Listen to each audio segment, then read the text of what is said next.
We are here to not only provide access to capital for low to moderate income neighborhoods, but also to help with the decarbonization of homes. Do you think that in the insurance market is going to have a really big role in underwriting with clean energy and all of these transitions? Because at the end of the day, insurance companies are underwriting risk. And if they view that property as having a higher climate risk, they're going to increase your premiums, I would imagine. I would assume so as well.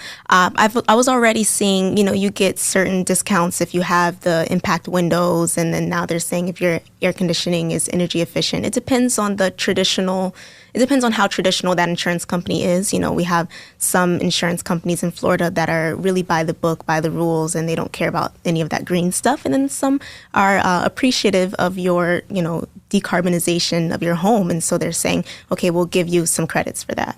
Interesting. So you work for, you mentioned it's called a green bank. Yes. And so what exactly is a green bank? So SELF is the Solar Energy Loan Fund. We're considered a green bank because we are here to not only provide access to capital for low to moderate income neighborhoods, but also to help with the decarbonization of homes.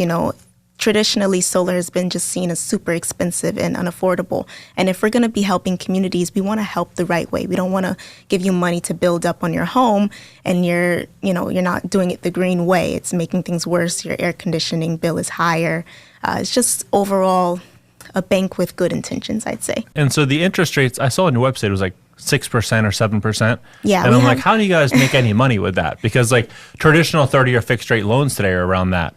Yeah, so we get funds from government, from grants, from participating in different things around the country. We get national funds, we get federal funds. So it's more so getting the money at 0 to 1% interest and then being able to lend it out for much lower than a traditional bank would be able to. Got it. And these aren't on the title of or on the deed, or it's not a lien on the property. It's just like we have no ownership in your home. It's just a regular loan, just the same way you would go to a bank. And the difference with us is you don't have to have some amazing credit score to not have to go for a predatory loan. We are trying to make it accessible for everyone. There are people who don't have good credit, and you shouldn't have to pay more for that just because you don't have good credit. Our loans are based off the ability to pay. So on a house, let's say 3-bed, 2-bath, 2,000 square foot, not along the coast, but just, Central Florida, a safe, easy, median home in Florida. What would it cost for, let's say, solar on that type of property? Like ballpark. I know it's hard to throw a real number out there, but. Yeah. So our loans are pretty much, we try to keep them under $25,000. I can't really say exactly how much it would cost, but we are very competitive.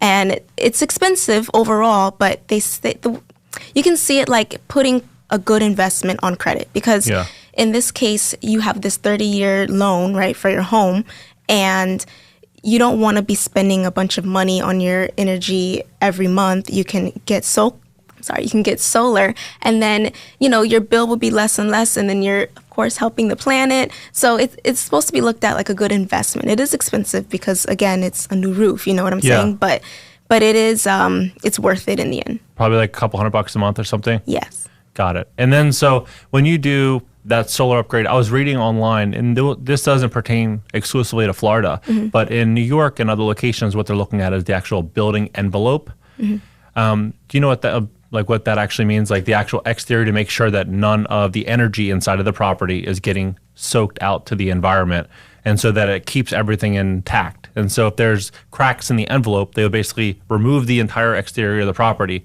and redo the exterior.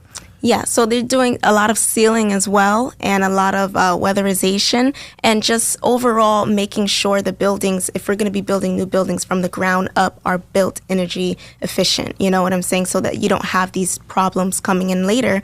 As we know, it's not going to get better, Yeah, and before we started filming, we were talking about some of these mandatory upgrades for decarbonization. Yeah. What do you know about that? So I know that it's going to start being mandatory, just as the government's way of trying to, I think there's a goal by 2050 to have zero carbon emissions. Yeah, so, we have to, overall real estate takes up about 40% of carbon emissions. So it seems like a small thing to do, but we have to chip away. If we can make it mandatory for these buildings to have at least some sort of standard, some sort of code from the beginning, then we're already doing our part. So it's time to start changing some of those codes and making them mandatory.